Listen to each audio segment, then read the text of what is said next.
Dreams. നേരത്തെ പറഞ്ഞത് ഞാൻ എല്ലാവർക്കും ഓരോരോ ഡ്രീമുകൾ ഉണ്ടാവും. ഇവിടെ ആർക്കെങ്കിലും ഒന്ന് എഴുന്നേറ്റ് പറയാൻ പറ്റുമോ നിങ്ങളുടെ ഡ്രീമുകൾ എന്താണ്? എല്ലാവരോടും കൂടെ പറയാനുള്ള ടൈം ഇവിടെ ഇല്ലാത്തതുകൊണ്ട് നിങ്ങൾക്ക് ആർക്കെങ്കിലും എന്തെങ്കിലും ഡ്രീമുകൾ ഉണ്ടായി, സ്വപ്നങ്ങൾ ഉണ്ടെങ്കിൽ ഒന്ന് പറയാൻ പറ്റുമോ?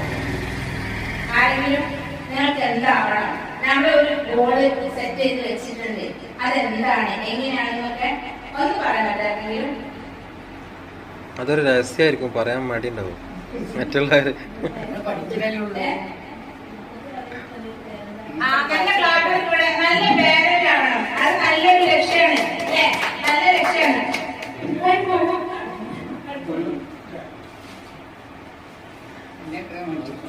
ഇവിടെ ഒരു ക്ലാപ്പ് എടുക്കുക.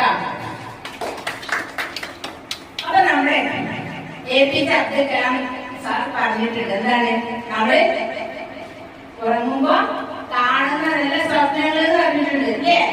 കേട്ടില്ലേ? നമ്മളെ ഉറങ്ങാൻ സമ്മതിക്കാത്ത, അതായത് നമ്മുടെ ഉറക്കം കെടുത്തുന്ന സാധനങ്ങളാണ് സ്വപ്നങ്ങൾ അറിയുന്നത് അല്ലേ? അപ്പൊ നമ്മുടെ പൂർവികര് ഇതേപോലെ ഒരുപാട് സ്വപ്നം കണ്ടിട്ടുണ്ട്. ഹിലാരിയുടെ അവസ്ഥ കീഴടക്കി അല്ലേ? APJ അബ്ദുൽ കലാം എവിടെ നിന്നാണ്? പാവപ്പെട്ട കുടുംബത്തിൽ നിന്നാണ് നമ്മുടെ പ്രസിഡന്റായി മാറിയത് അല്ലേ? അബ്രാഹിമിന് എന്താ ചെയ്ത് തെരുവ് വിളക്കിന്റെ വെട്ടത്തിൽ ഇരുന്ന് പഠിച്ചിട്ടാണ് അദ്ദേഹം അമേരിക്കൻ പ്രസിഡന്റായി മാറിയത്. PT ഉഷ അല്ലേ?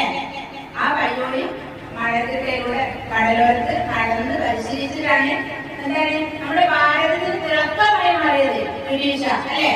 അപ്പം അവരൊക്കെ കുറെ സഫർ ചെയ്തിട്ട്, ആരും പെട്ടെന്ന് ഒരു സുപ്രഭാതത്തില് മന്ത്രിയും ഒന്നും ആയതല്ല കേട്ടോ, കുറെ സഫർ ചെയ്തിട്ടുണ്ട്. സഫർ ചെയ്തിട്ട് മാത്രമാണ് അവര് ഇങ്ങനെയൊക്കെ ആയത്. പക്ഷെ